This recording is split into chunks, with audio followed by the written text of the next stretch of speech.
in August, my best friend and business partner is a realtor, and he asked me to do a listing for him, and it just all kind of snowballed from there. So I get a lot of those. So I'm kind of basing some of this one thing is how to trigger the flashes remotely. That's like a big hurdle for a lot of people, is getting the flash off the camera and out here somewhere.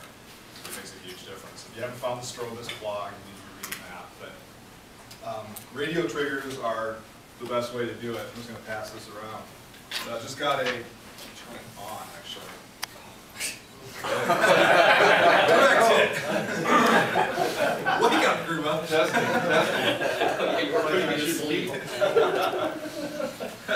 So I've got a radio receiver attached to this Nikon SB24. That is the ISO is that speed. Right. It's just like before when I used the old AE1, I'd buy 600 film if I was going to be in a house because I knew I wanted as much exposure as I could get. Just be real still and just barely touch the So I'm going to try see what we get now with the flash.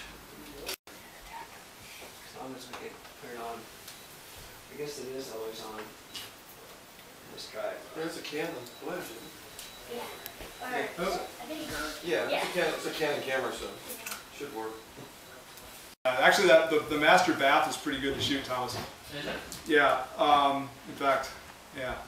And then I'm going to shoot the kitchen with the other group, and then we'll switch the two groups. So people that were in the kitchen will go upstairs and play in the bedroom, and vice versa. The idea is, from where you're at, right? You're just looking at the house, pretty much.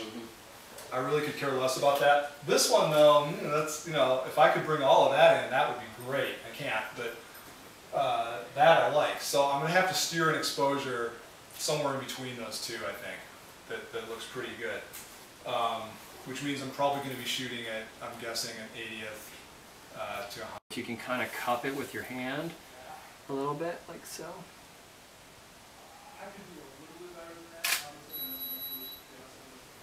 Oh, that's not too bad. Oh, check that out. That's pretty good. Yeah, better than last one. Users and pictures, and that's where you should always dump them down on your hard drive. But if you're going to send them out to the network or somewhere else, you can basically say send them here. It also says here organize into one folder.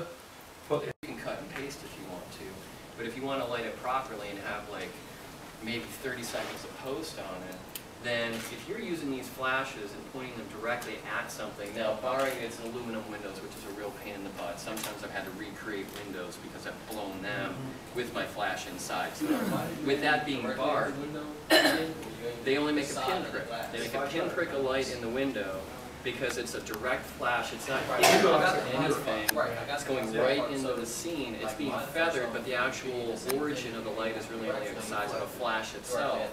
Now the tricky thing is, like sometimes when I do this, I've positioned it where that flash is actually in the the reflection is this big. So you need to pay attention on the back. Window, it might go off that direction. As long as it doesn't come into my lens, I won't see it, I'm okay. So that's one possibility. And then the other possibility that does come up a lot, especially with big windows, where you just can't get around it, is you can turn it around and fire it right in. And again, that's the last resort. I'm going to do it. I'm going to do it here. And I'm pulling down the little wide angle diffuser thing because I want this to spread out quick and come across the room in kind of a feathered way. If I had a lower ceiling and I have more ceiling in the picture, I might also let this guy come out.